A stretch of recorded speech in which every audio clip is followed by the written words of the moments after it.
सरगम studio Bodhgaya.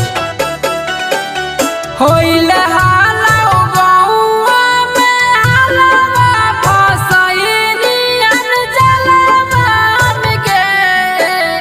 होइले हाला गौआ में हलवा फसैनी अनजलवा में गे। आगे सोनैया रावा हो भर्ती गया अस्पतालवा में भेटे कर तत्कालवा में गे। आगे सोनैया रावा हो भर्ती गया अस्पतालवा में भेटे कर तत्कालवा में गे।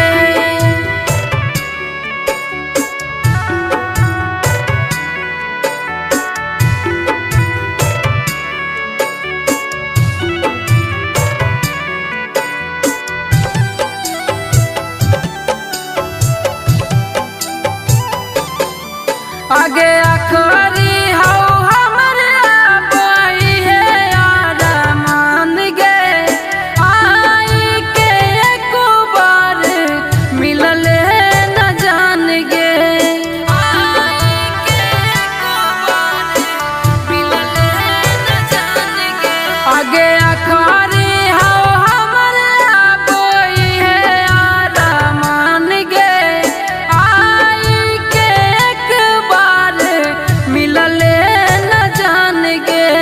छूट जीतो प्राण हो तो हलवा गौआ मोहलवा में गे। आगे सोनैया रावा हो भर्ती गया अस्पतालवा में भेटे कर तत्कालवा में गे।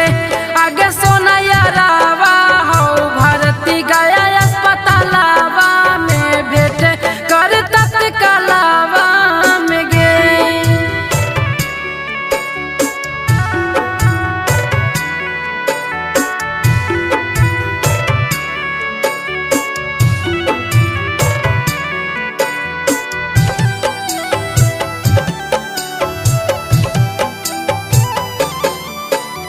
मरला पर के कराबै तलाश गे।